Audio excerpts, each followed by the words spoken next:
another session in the 2021 online student development conference, sorry. I'm your host, Mariette Halkom. I'm the chair of the Southern African Archaeology Student Council. With me is my fellow member of council, Kalita Shadrack. And our very special guest for today is Matt Caruana. And so over to Kalita for a full introduction of Matt. Awesome. Thank you so much, Mariette, and a huge welcome to all of our students. I know you're going to love this next lecture. So our guest speaker is Dr. Matthew Caruana. He's currently a lecturer at the Paleo Research Institute at the University of Johannesburg in South Africa. Matt received a BA in Cultural Anthropology from the University of California, Los Angeles in 2000, a MA in Archaeology from the University of Manchester, England, and a PhD in Archaeology from the University of the Witwatersrand, South Africa. His primary research interest is in the earlier Stone Age archaeology of South Africa, focusing on stone tool production and reconstructing landscape use patterns. He's currently a co-director of the Amanzi Springs archaeological project and oversees excavations and stone tool analysis at Swartkrans Cave in South Africa. Thank you so much, Matt. When you're ready, feel free to share your lecture. All right, thank you very much, Kalita and Mariette. Thank you for having me. I'm very excited to host a talk here on Amanzi Springs and some of our interesting finds from the site. I'm going to go ahead and share my screen now. All right, hopefully everybody can see the presentation.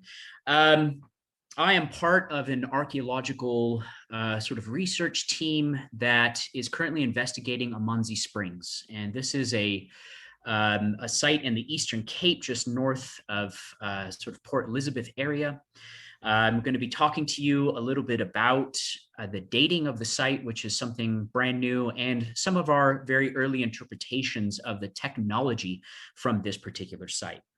So without further ado, we'll get into my slide presentation. Okay, so for those of you that may not be exactly familiar with what the Acheulian Industry is, it is a period in time where hominins began to shape stone tools. It's the sort of first record when hominins moved from just sort of complex knapping mechanics, taking a core and a hammerstone and knocking off sharp flakes, to actually picking up rocks and shaping them in a particular way to create specific tool types.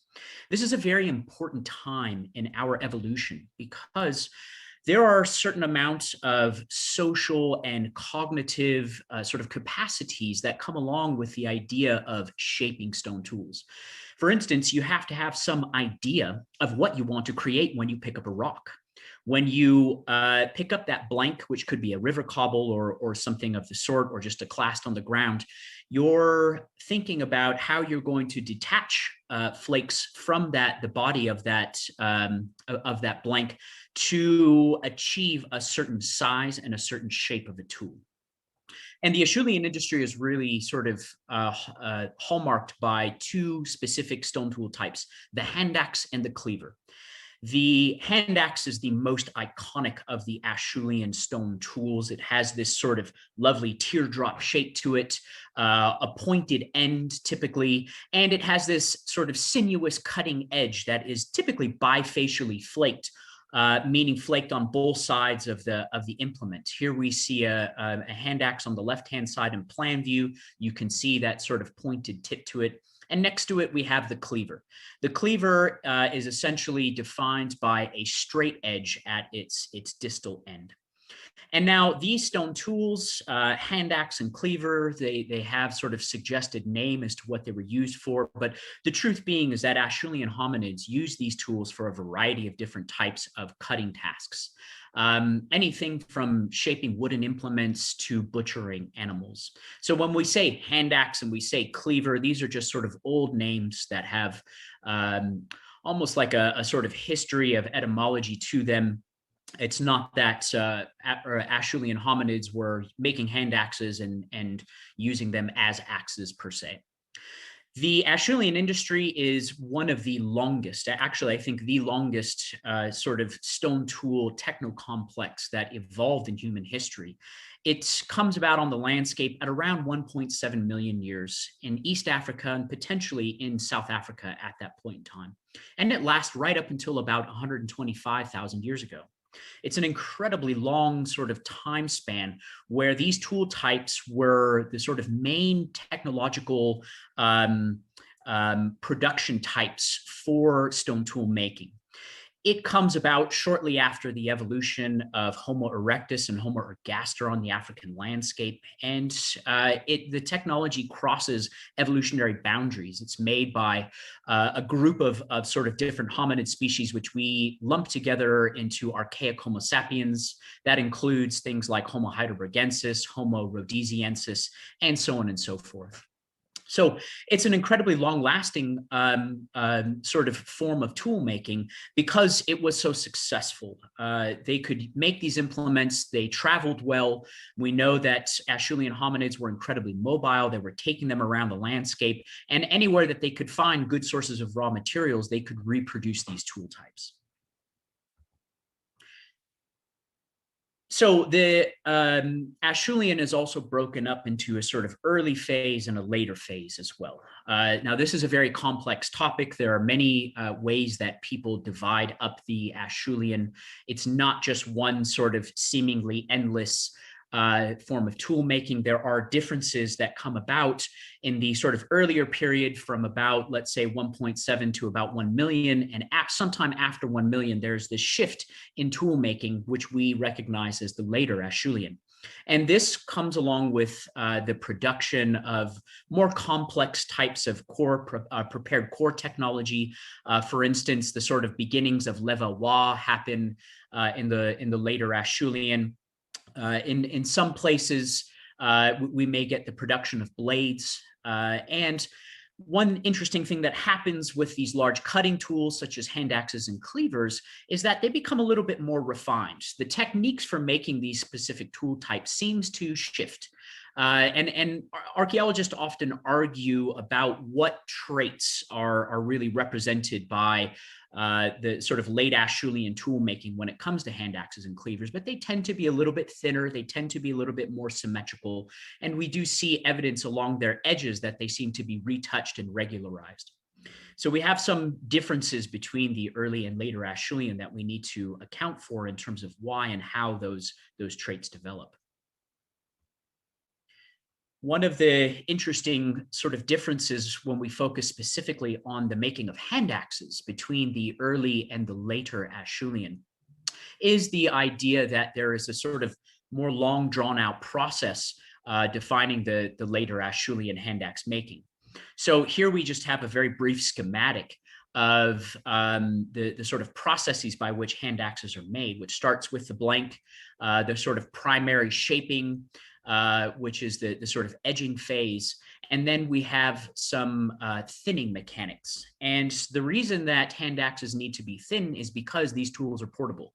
And we don't want to keep a lot of, or Acheulian hominids didn't want to keep a lot of weight on them. So they tried to develop flaking mechanics where flakes would penetrate into the midline of the tool and it would take off the remaining cortex. That would also work to alter the edge angle of these tools and create these sort of thin, sinuous edges. Now, early Acheulian Handaxes tend not to have a lot of thinning or evidence of thinning on them. They tend to stop at the sort of edging or primary thinning phase. The later Acheulian Handaxes see this sort of increase in the amount of thinning on these particular tools. So a lot of the sort of regularized edges, the symmetry of late Acheulian Handaxes does come from these sort of extra steps, the sort of secondary thinning and finishing phases within the Acheulian. And one of the most important sort of differences between these things, again, is the sort of thickness of these tools. You can see that early Acheulian tools, when we look at them in cross section, they tend to be a little bit more triangular or sort of almost diamond shaped. They're very rough. But the later Acheulian tools, when we look at them in cross section, they tend to be more lenticular. They're sort of lens-like in their cross-sectional shape. And the reason that this is important is because the sort of the more breadth to thickness, the sort of more lenticular your cross-sectional shape is of a hand axe, the easier it is to detach thinning flakes or flakes that can penetrate into the midline of the body and release unwanted mass and weight from these tools. So these further steps in later Acheulian hand axes, they help to manage the weight, and they also help to create these thin, sinuous cutting edges that potentially would increase the functionality of these tools. So turning our attention to Amanzi Springs.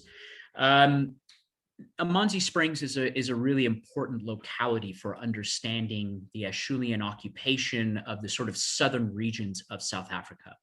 There are so few sites in this area that are dated. There are so few sites in this area where technology has really been studied in depth. And in fact, when we think about the later Acheulian period, the Cave of Hars is really the sort of later Acheulian assemblage par excellence, as I say. It is the most well-studied site in terms of looking at how tools were made and what types of tools were there.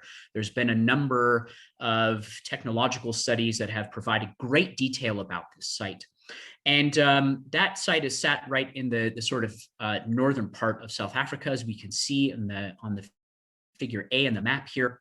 There are a number of sites around the sort of Northern Cape region, including Reputs 15, Kantienkoppie, and Wonderwerk that have received some attention and where we have good technological studies. However, the further south we travel in South Africa, the less and less we start to really know about what the Acheulian is. There's some preliminary reports from Montague Cave, from Elandsfontein, but these assemblages have never really been published in detail. So in 2015, I started a project with some of my research colleagues from places like Australia and in South Africa. And our goal was to try to unravel the mystery of Amanzi Springs because the site had sat fallow for so many years. We'll talk a little bit about the history of it now. But it is essentially a complex of spring eyes that are there are 12 in total, and some of these are Acheulian tool bearing. Some of them have younger archaeology, but only a handful of them actually record tools at them. In fact, we've only recorded stone tools from 5 of these spring eyes, which we term areas after Hilary Deacon. But essentially, the site was first systematically excavated by Ray Inskeep, who was working at Cape Town University then, and his postgraduate student, Hilary Deacon. In 1963, these gentlemen started digging the site, and Hilary Deacon eventually took over the excavations of Amanzi Springs in 1964 to 1966, which he did as a part of his master's thesis. And these gentlemen started to systematically excavate 2 of the spring eyes, which they called areas 1 and 2. Hilary Deacon did a fantastic job of systematically sort of excavating through these sites and recovering a very large number of stone tools. And in fact, this is the sort of preliminary stratigraphy that was uncovered from the area 1 spring eye. Essentially, it's a very complex stratigraphy, and I won't go into the details of this because it's an ongoing mystery. For anybody out there who's looking into maybe getting into Acheulian archaeology, I would say do not start with a spring site because these are like Paleolithic washing machines. The sediments are very disturbed, and we have sediment upwelling in the middle of the sort of spring eye, and it's constantly sort of mixing sediments. However, at Amanzi Springs, we see this sort of black line represented here in, this is a redrawing of Deacon's stratigraphic profile, and that is an unconformity. It's essentially an ironstone cap that has formed over the Acheulian deposits, which are below that ironstone cap. And this is a very good thing for us as well as any archaeologist, because essentially it says that the Acheulian archaeology is sealed below this ironstone cap.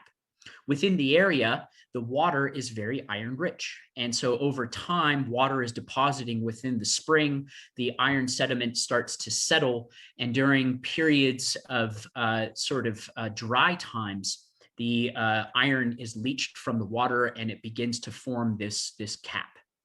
And so the younger material on top, which Deacon called the Balmoral member, did not penetrate through this ironstone cap, and the Rietheuvel member and Enquira member below, which are the Acheulian bearing deposits, they were not sort of mixed by this younger Balmoral member.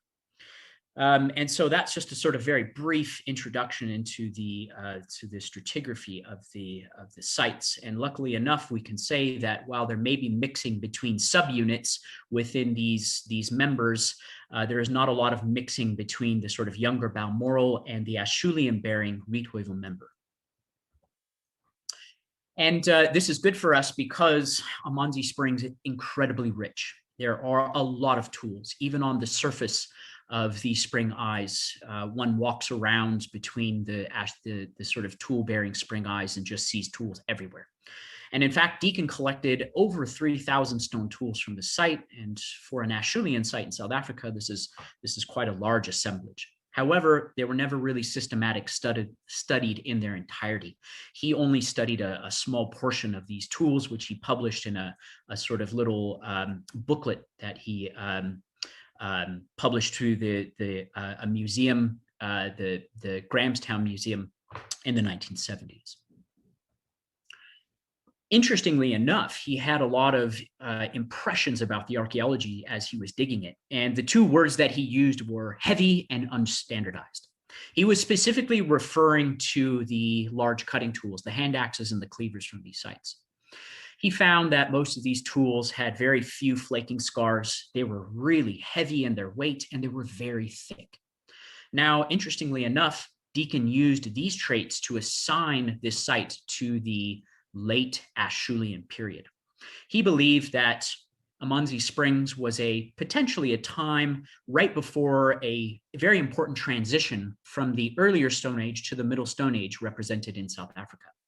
At this point in time, we see that there is a decline in Acheulian technology, and sometimes these tool types, while they have been manufactured very well for hundreds of thousands of years, the hominids begin to spend less and less time making these really refined, nice looking hand axes and cleavers. They tend to produce these really sort of bulky pieces. And this is very characteristic of a transitional industry, which we call the Sangoan, which is classified or characterized by core axes, where hominids were creating these sort of big, bulky hand axe-like and cleaver-like tools, and they were used for what we think to be something like woodworking. So they were really thick, they were really rough, and they were used for these sort of massive sort of percussive activities, potentially woodworking and other types of sort of activities on the landscape. And so Deacon saw this heavy and unstandardized nature and sort of viewed it in a cultural history interpretation. He thought, oh, this is the beginnings of the sort of natal Sangoan, as he called it. And this means that this is sort of the decline of the Acheulian, and hominids are just spending less and less time really worrying about the refinement of these large cutting tools. And that was his interpretations of the technology of the site. So again, in 2015, we began to investigate three areas. Areas 1 and 2, which are the two spring eyes that were first dug by Inskeep and Deacon, and we investigated another spring eye called Area 7. I'm going to give you a very, very brief rundown of these areas 1 and 7 because they have yielded the most results so far, and they are very interesting, at least in our minds. And then we're going to get on some of the technological interpretations from Area 1 and dealing with this question of heavy and unstandardized tool making at the site. First, just a very brief background. The geological setting of Amanzi Springs is very complicated, but most of these quartzites, the tool making is predominated by quartzites. This is a very sort of variable type of stone, essentially begins its life as a sandstone. It's metamorphosed through geological processes.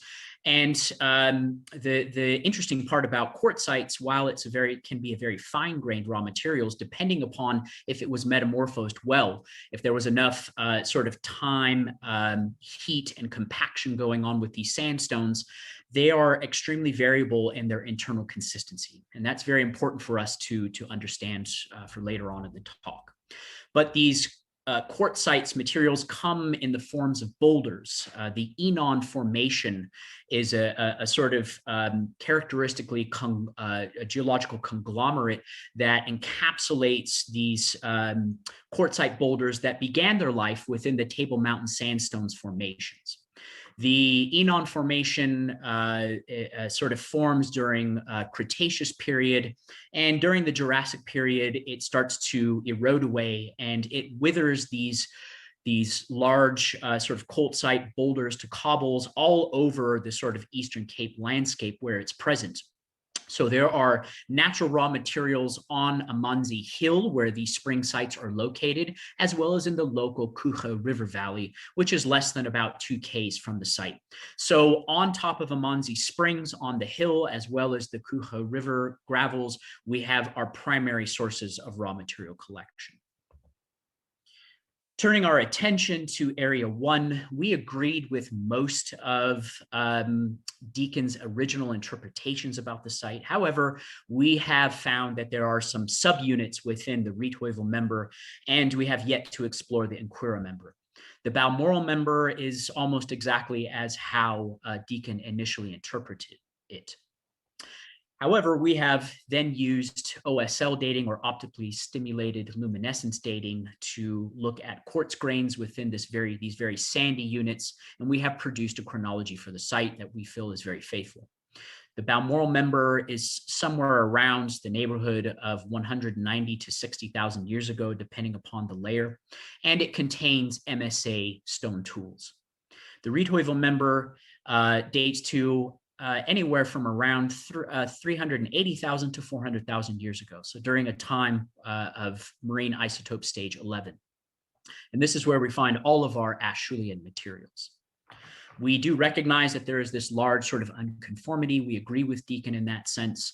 But we do have some differentiation of subunits within the Rietheuvel, which do have very fine-grained dates to them. And the nice part about our dating regime is that we see that the lower we go, the older the dates go. So we have a stratified and layered site that is sort of marking this period of Acheulian during MIS 11 to MSA transition in MIS 7. However, we don't find any sort of transitional industries at the site. We just find a record of Acheulian that is underneath Middle Stone Age materials. And at Area 1, at the sort of period of about 400,000 years, we have looked at Deacon's material. We have preliminarily collected some of our own materials, and we absolutely agree with his initial sort of observations. These are very heavy. These are very unstandardized sort of tool types, specifically the Handaxes and the cleavers. And in fact, some other researchers like Gonan Sharon, who's a sort of very famous Acheulian researcher that was working in the sort of Levant area. He's from Israel. He looked at some of these tools and said that they are characteristically larger in their thickness and their mass when compared to 24 other Acheulian sites from around Africa as well as the Levant area. Upon initial sort of observation, these tools almost resemble perfectly an early Acheulian sort of assemblage. And this is a very important observation, which we'll talk about a little bit later. So essentially, these tools are not very refined, they're not very well worked, and this got us scratching our heads about why a late Acheulian site or a later Acheulian site would not show any of these sort of classically refined and very well thinned and very well retouched, very symmetrical LCTs or Handaxes and cleavers. Just turning attention quickly to Area 7, this is an unexplored area of Amanzi Springs we identified as tool bearing in 2015. Had a very good friend and colleague, Alex Blackwood, who's working this area for his PhD. And he sort of uncovered 2 areas that we excavated, the sort of spring eye and the spring margin of Area 7. This was a very exciting site because It also returned very well-constrained OSL dating that helped to solidify our work in Area 1 and Area 2. We know that OSL works very well at this site.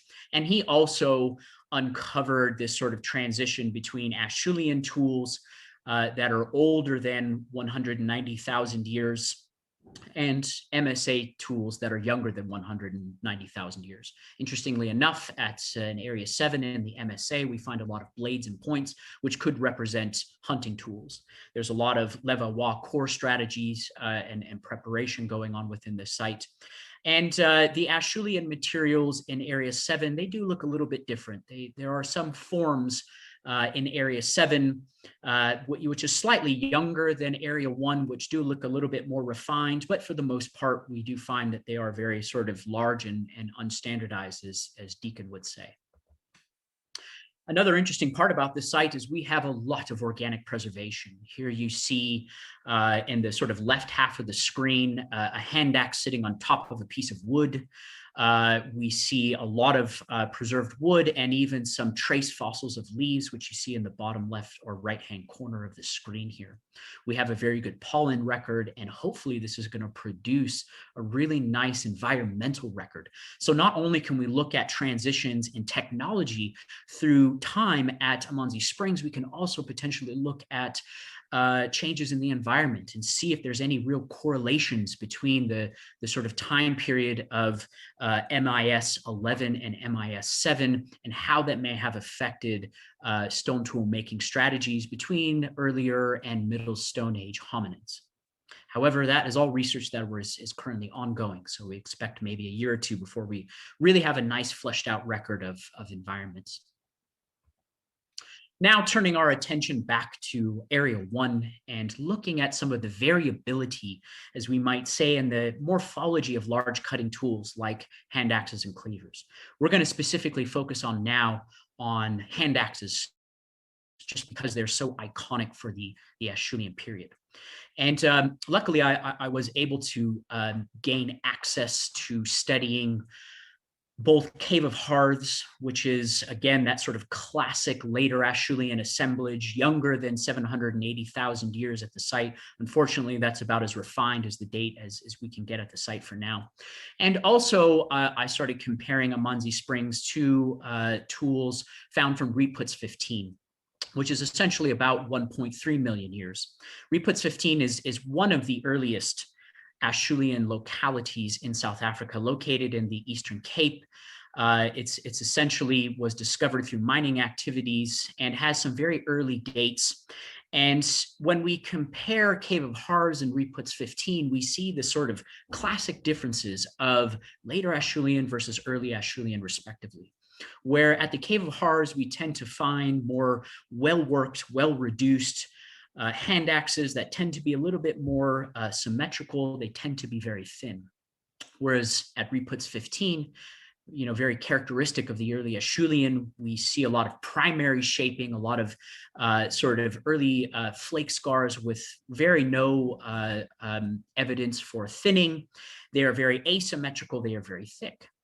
And when I compared some of our early sort of research looking at Amanzi Springs, we found that the sort of Handaxes were very much more in line with early Acheulian forms rather than later Acheulian.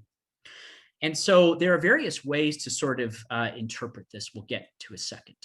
This is just a sort of metric comparison between these sites. Amanzi Springs is represented by these box plots in the dark gray. And we can see that in breadth, in thickness, and mass particularly, that the Handaxes are very characteristically larger than both Reputs 15 as well as Cave of Hearths, which is quite interesting.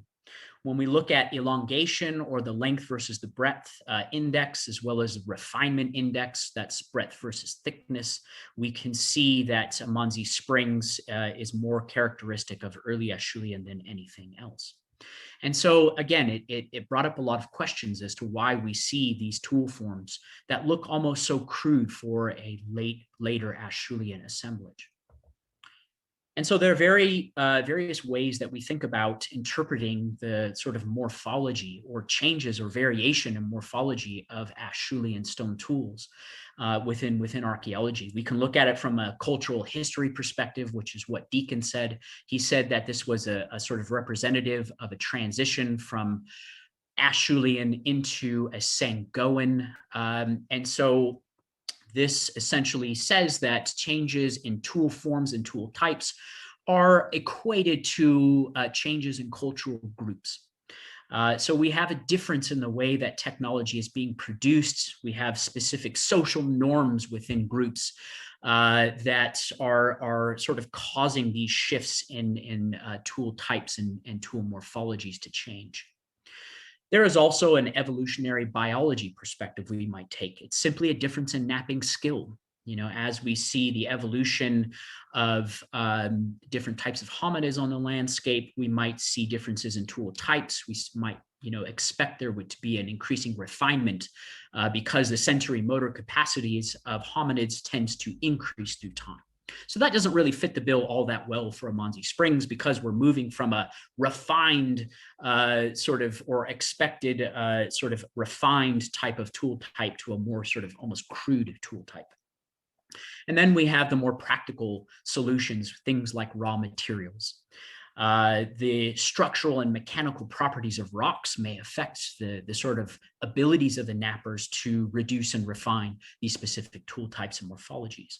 Interestingly enough, when we look at experimental napping, we find that there are a number of different studies that complain actually almost about the nature of quartzites and how tough it actually is. I have myself about 9 years of experience with stone tool napping. And the Amanzi Springs quartzites are very unique in the sense that their internal structure is very variable. It tends to be a little bit more sort of medium to coarse grained. Fine grained quartzites are really difficult to find. And I'm talking about the sort of size of quartz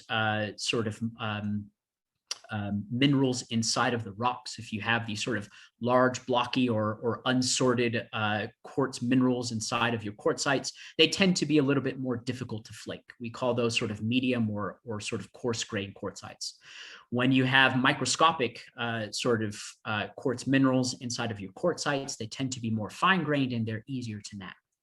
And one interesting thing about the Amanzi Springs quartzites that I have found is that they tend to produce a lot of step and hinge fractures. There's a lot of surface flaws that are produced within these particular raw materials, which has some implications for our interpretations of why we find these heavy and unstandardized tool types at Amanzi Springs. So first, we're going to focus on two aspects. We're going to look at the cross sections of these Handaxes, and we're going to look at the abundance of these surface flaws, steps and hinge fractures. So again, when we think about cross sections, later Acheulian Handaxes are really characterized by these lenticular shapes in cross section that's represented in figure A here. Those cross sections, the management of sort of bifacial shapes within Handaxes through the cross sections is really important to manage because thinning is what sort of helps to relieve the mass of these tools, and it helps to refine the sort of thin cutting edges of these tools. Yet thinning is an extremely difficult thing to do in Handaxe productions. It is, in fact, in experimental settings regarded as one of the most complex routines within the production of Handaxes and cleavers. Thinning is not easy. And it's because you have to prepare a bifacial platform, you have to hit it with the right amount of force in order to detach a flake that's going to penetrate into the midsection of these tools to relieve it of unwanted mass and volume. If you don't manage your cross-sectional shapes or your bifacial sort of planes very well, you end up with these sort of triangular and sort of diamond-like cross sections, which you see represented in B, and flakes are no longer able to penetrate the sort of midlines of these tools. They're no longer able to effectively thin these tools.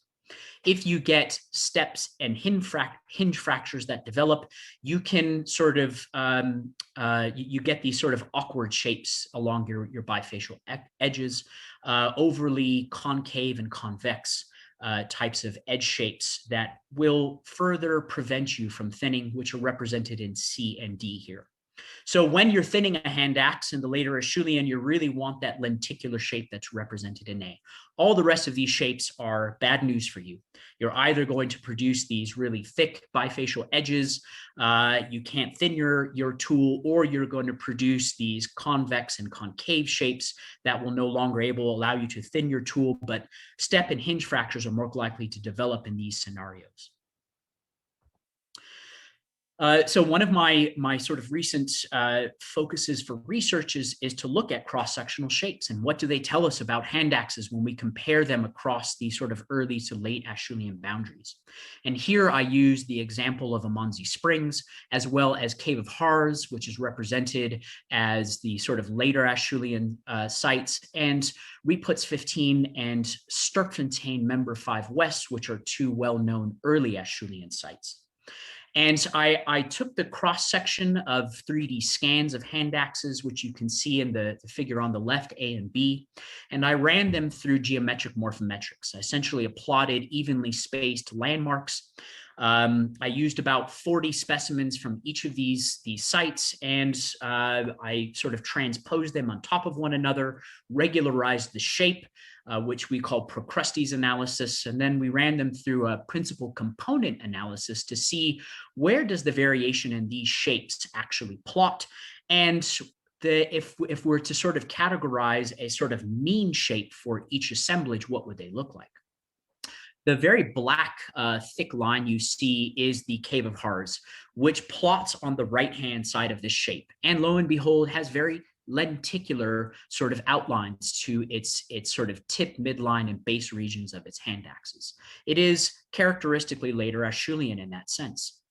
The early Acheulian represented by the sort of dashed lines, which are Reputs 15 and Sterkfontein, they plot more towards the left-hand side of this shape of this graph, which is represented by these very sort of characteristically thick or triangular types of cross sections. So they are not very well maintained. Amanzi Springs is sort of right in the center of the plot, but there's a lot of variation on the y-axis, which represents these sort of problematic, overly convex, overly concave sort of cross-sectional shapes.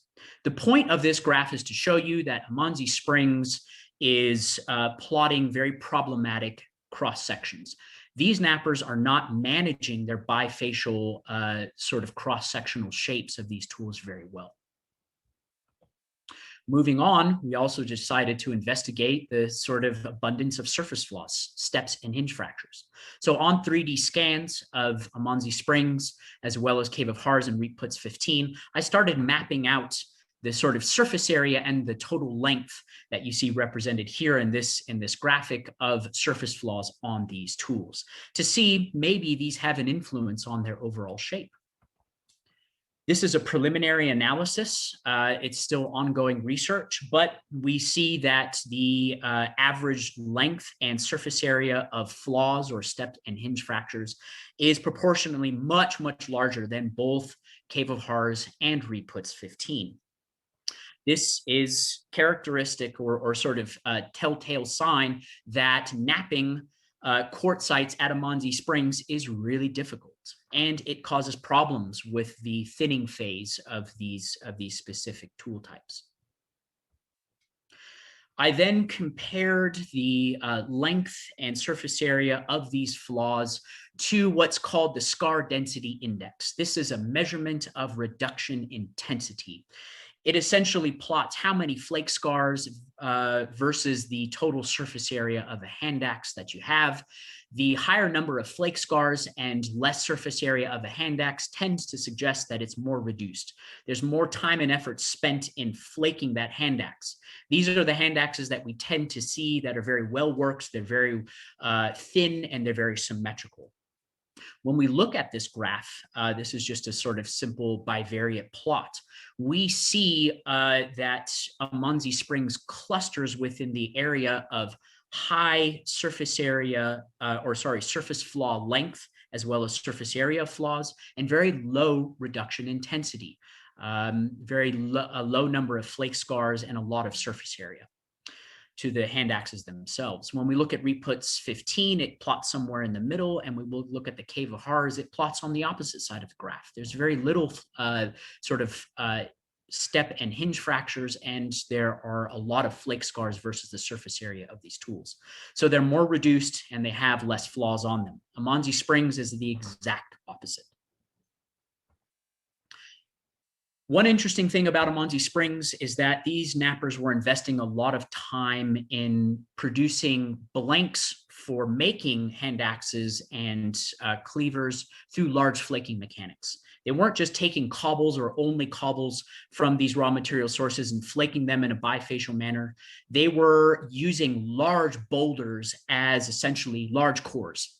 They were spending some time preparing these cores, and they were striking off large flake blanks. These are large flakes that are over 10 centimeters, which are then used to shape LCTs. And this adds some extra time and energy to the production of LCTs, yet there is some benefit to it.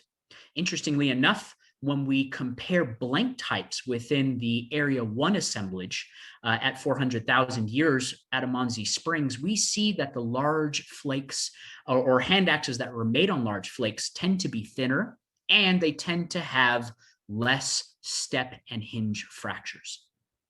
This got us thinking as to maybe the nappers, the late Acheulian hominids that were napping the large cutting tools at Area 1 Spring Eye were catching on to the fact that these quartzites were very difficult to manage. They had a lot of problems. They created a lot of flaws. They were very difficult to thin. And so they started investing more time in their blank type, the preparation of blank types. They would produce these large flakes, and they would use those large flakes to then shape into LCTs. While this may have caused a little bit more time and energy increase, it had real benefits, such that they were less likely to encounter step and hinge fractures through the reduction process.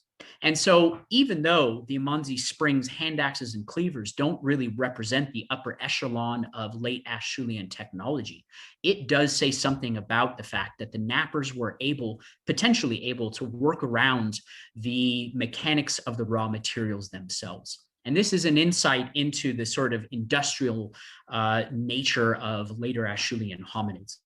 So these were very resourceful people, and they were very intelligent in that sense. So wrapping up some of the interpretations of the site in terms of the technology, Amanzi Springs has been an incredible insight into my own understanding of this period in time, in the sense that, I now understand that these tools, they're not made in a vacuum. When we look at hominins, they are not these sort of biologically programmed sort of populations of people that nap, and everything that we find in the archaeological record is actually a finished tool. We can't pick every single tool up and say, oh yeah, I can see cognition and I can see skill and I can see sociality in these tools. Amanzi Springs is essentially what we believe is a assemblage of discarded pieces that failed along the way. They are an extraordinary record of failures in the production of Handaxes and cleavers throughout the Acheulian.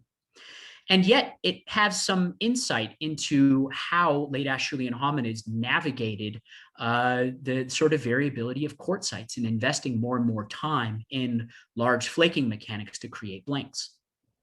So while Amanzi Springs will never reflect the sort of upper limits of technological skill and sort of social learning, which are all very interesting topics floating around in the Acheulian today, when we look at the failures in how these tools were produced, they do still give us insight into how hominids navigated raw material constraints.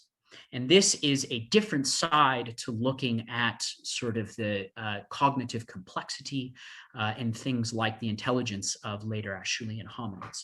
So something that while we won't be able to see the sort of maximum limits of skill, still provide a very valuable insight into tool production during this period.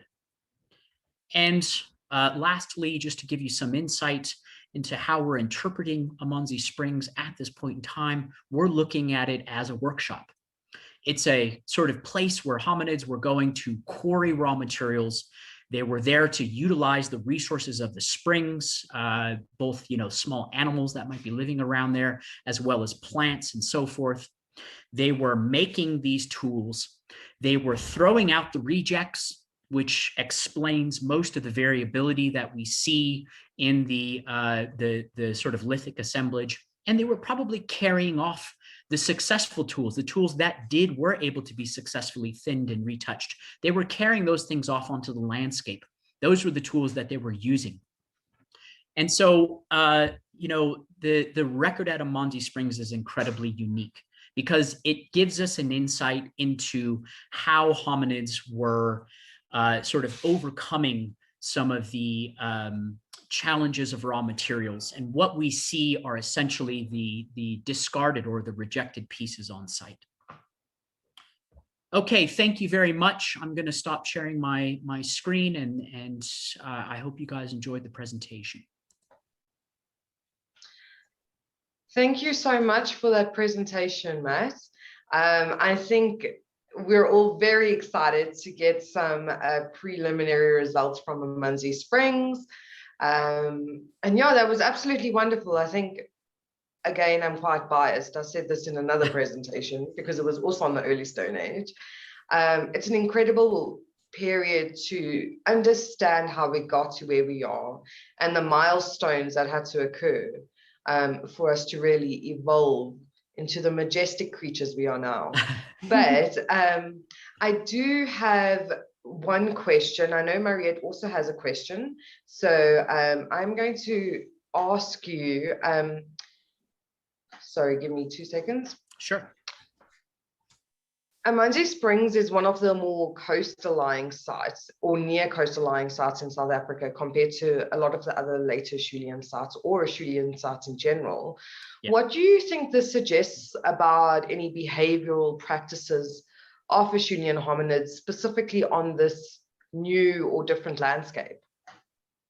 It's a very, very good question, and one that really needs some in-depth sort of exploration, which is part of your research in this time period. At Amanzi Springs, we do see that within the Algoa Basin, which is within about maybe 10 kilometers of where the site sits today, that there was this sort of inlet from the sea. The Algoa Basin is dry now, and the coastal margin is solidified. But during the time of MIS 11, there was this sort of inlet in the sea. And essentially, this means that there was a higher water table. And during the Acheulian period, the springs were probably quite active. This was an incredibly diverse landscape. There were a number of different ecosystems within a very short or sort of small area around Amanzi Springs. Amanzi Springs is absolutely unique, even on the landscape today, because of the fact that there are these sort of hot water thermal springs on this landscape. And so it would have offered a very unique set of resources, plants as well as animals, that were probably found in no other area surrounding this sort of confined area around the Eastern Cape. And yet within 10 kilometers, you had access to ocean resources for all intents and purposes. You're not that far away from where the coastline would have sat as well. And so the occupation of Amanzi Springs tells us that these Acheulian hominids were able to utilize resources, probably, in the sense that they were niche partitioning the landscape. So at Amanzi Springs, we had these raw materials, we had these plants and animals. As far as we know, they were probably utilizing the spring sites to quarry and to make stone tools, yes, but also to utilize these different types of very unique plants and animals they were finding at the springs. And we would hypothesize that they were moving off this Amanzi Hill, and they were utilizing different parts of the landscapes, which would indefinitely have or undoubtedly have brought them in contact with the coastal margins. And I think it speaks to the fact that they were an incredibly adaptive species, the late Acheulian hominids. Even though we don't know exactly what species was represented at Amanzi Springs, this is a time when we have a plethora of resources, and hominids were probably becoming more and more astute at using those resources depending upon where they were in the landscape. And so I think it really is a time where we can track a lot of behavioral complexity, where we can see that while the tool making may be very almost static throughout this time period, we don't see a lot of production of different types of tools. We really are seeing this sort of focus on sort of small flaking. We have the large cutting tools. We're not seeing the sort of, let's say, en masse production of blades and points and scraper types that we see in the Middle Stone Age. But the Acheulian technology it's very effective, and so maybe they just didn't need the sort of different types of technology to extract from the landscape and what they needed. Awesome. Thank you so much for that really detailed answer. And I think the students will really enjoy understanding both the bigger picture and the more localized picture associated with the sites. Mariette, do you have a question? Mine is going to be very quick. And you can actually just give a very short yes or no answer to that, because my experience also as an archaeologist comes more from historical sites. I haven't actually ever excavated a Stone Age site, so I'm very dumb when it comes to stone tools. So you mentioned in terms of evolutionary biology, we always think about the differences in knapping skills and the development of different stone tool technologies being the result of our own evolution. We evolve and thus the stone tools develop. But how much or to what extent do you think the reverse was also true in terms of our ancestors encountering challenging materials, different rock mechanics that might not always be conducive to, let's say, easy stone tool developments? So how much do you think challenging materials challenged us and led to, like, for example, the development of fine motor skills?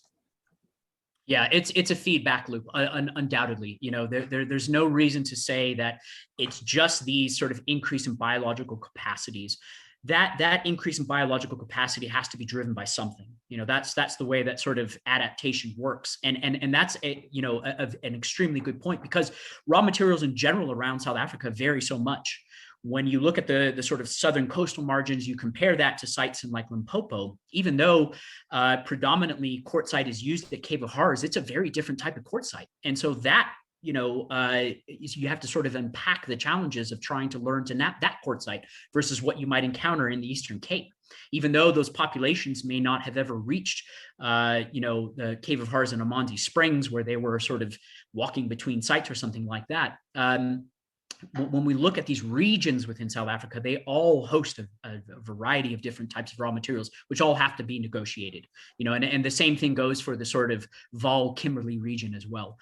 Lots of different types of raw materials, and our ancestors had to learn to utilize those raw materials to produce whatever technology that fit their needs for the landscape. And it just creates this wonderful feedback loop in which we learn, we pass on knowledge, that knowledge becomes ingrained eventually, not within just our social systems, but within our biology. Thanks for that, Matt. You're welcome. Awesome. So I think that is a lot for people to digest. And I think we'll have a lot of people talking about the early Stone Age, which is what we want. I hope so. Thank you so much for joining us, Matt, and for a wonderful presentation. And yeah, to the students that are watching, I hope you enjoyed it. I hope you do the pop quiz that Mariette has been working very hard on doing during this presentation. And over to Mariette. Oh, thanks, Kalita. I think, Kalita, you summed it up nicely. Guys, remember, go and do that quiz. And Matt, thank you very much for that presentation. Really interesting stuff. I think we can sit here the whole day. I know I still have quite a few questions, but yes, thank you very much once again. And everyone have a very lovely day.